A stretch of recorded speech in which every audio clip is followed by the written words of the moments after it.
وچو سره لامده هم سوځي. دا ډیر مشهور او عام متل دی او اکثر مونږ په داسې موقع باندې کوو چې هغه خلک یا هغه متاثرین چې هغوی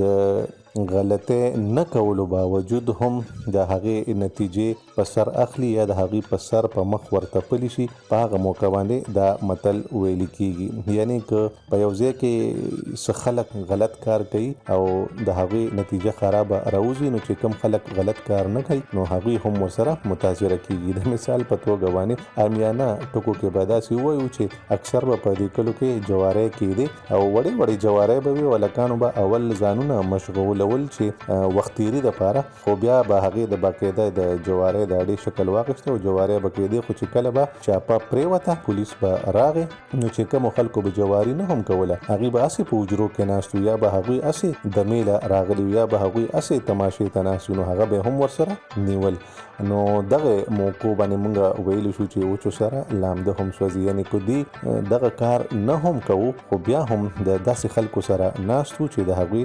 نتیجې بدې وي. یعنی د خراب صحبت نه، د خرابو ملګرتیا نه چې کومې نتیجې راوځي نو د ښو خلکو هم په هغې کې برخه رسیږي، که خوښې وي او که نه وي خو هغه تور په هغوی باندې هم پورې کیږي. مونږ په عامو ټکو کې یا په عامو خبرو کې په وچو کې یا د وچو سره لامده هم سوځي دا خبره کوو. دا خو د هغې چا دپاره که څوک بالکل بنیادي ځای ته یا ابتدا ته ځان ورسوي نو چې کوم لرګي نغري کې کېښودلی شي او وچ وي نو هغه خو اور په اسان اخلي، خو چې کم لامده وي نو د هغې نه اوبه راوځي څڅېږي، هغه اور نه اخلي. خو چې کله د ډېرو وچو لرګو په منځ کې کېښودلی شي نو هغه لامده لرګي چې کوم دی هغې مو سره لږ ساعت پس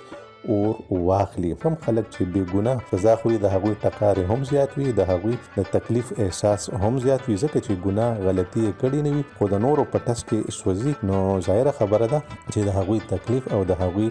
سخته د نورو نه زیاته وي. خو دلته کې هم حق د احتیاط خبره ده چې د داسې لوندو نه ځان ساتل پکار دي، یا د داسې به ووایو چې د داسې وچو نه ځان ساتل پکار دي چې د ځان سره لوانده هم سیزي. نو ښه خبره به وي، ځکه چې احتیاط په ژوند کې اعتدال راولي، میانه روي راولي، او په کوم ژوند کې چې احتیاط او میانه روي وي هغه ښه ښکلې او ښې راځوي.